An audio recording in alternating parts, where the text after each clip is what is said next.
guys, so solo flight ako ngayon. Ayan. Magbubutas pa rin ng trail dito sa Swal. So tirahin lang yung kaya. Tapos siguro diretso na Alaminos. Medyo maulan, no? Yan, ulan. Kahit maulan na sa pupuntahan ko.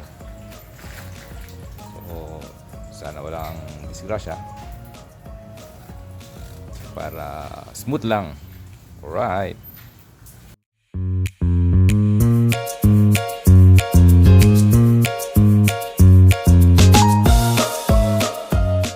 Alright. So ito, bumaba ako kanina dito. Papunta doon, bukid pala. Pero pag kaya rin na mag-ani, pwede na yan. Pwede na ang puntahan yan. Tatagusin yun doon sa Makikayawan. So continuation itong kwan, dugtong ng kwan, trail ng WWE.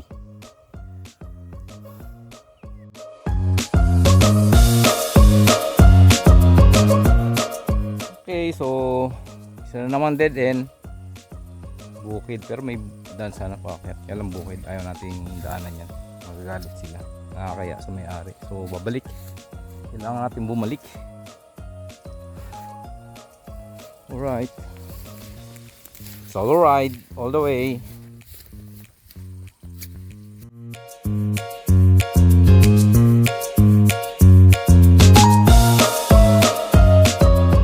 Okay, so dito tayo sa may kwan.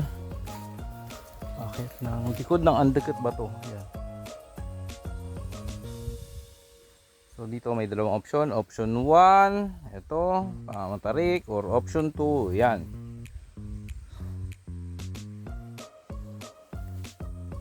Option 1, dito, diretso. Option 2, yan. Kaya lang sa option 1, yan medyo matarik. Kaya lang, taas din yan, no? Pag nalaglag ka dyan, diretso sa baba. Sa option 2 is mas safe. So, I prefer option 2. Ikaw, anong prepare mo? Okay, option 1. Sige. Pag-isipan ko muna mabuti.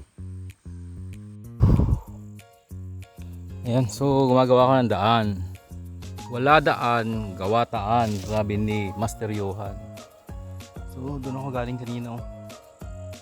Sumakit dito.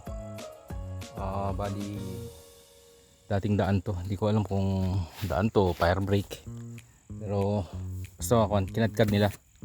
So dito ako gumagawa ng daan. Pinuputol ko yung mga sanga-sanga para makadaan ako, kasi dyan sa kabila parang madali lang naman, pero syempre mas maganda yung may trail. Right, so tingnan natin kung saan ako makakarating dito. So ito guys yung challenge, itong maliit na creek na to. So paano ko itatawid dito na mag-isa. Ito dito sa bandar yan, medyo mataas, hindi lang masyadong halata dito sa Kwandel, walang depth itong video. Okay, so ang plano ko, dito ako gagawa ng daan. Ito mataas na to, para doon ako lulusot, o kaya dyan yan. So tapos yung isa dyan naman, papaipot ako nito, ganito. Isa yung dun, kaya sigurado mahirap yun, madulas. So ang madaling naisip ko is ito. So bubutasin ko yan para diretso laglag dun yung motor. So ito, so ano guys, lalo sa palagay nyo magandang gawin dito. Nagbigat mo gaya ang Pegaramiti Trail. Actually narami dati yun, nilinis sa langin. Okay, so sana matulungan dak apo. Veterans ka enduro rider dito. Okay, so legit yung motor ko, yung helmet ko nabati. Right. Hello guys, so ito yung view dito sa taas. Ito. Pero wala pa ako sa taas ng bundok. Parang dito lang ako sa may pinaka-apex nitong sinusundan kong lumang daan dito. Ayan, so tanaw yung 100 Islands, yung Lukap. Ayan. Tapos ito malinis dito. Parang maganda mag-camping dito, ano? Gusto ko mag-camping dito ah.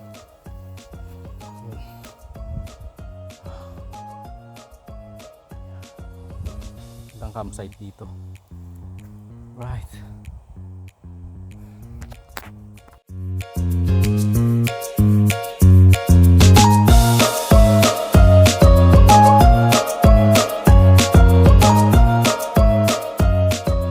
Okay guys, nandito na ako sa baba. So saan kaya galing to? Galing kaya doon sa pinuntahan ko kanina. Kasi dyan yung ano palabas. Dito ako galing eh. Dito na ako bumaba. Yan din ako makiat eh. Yan.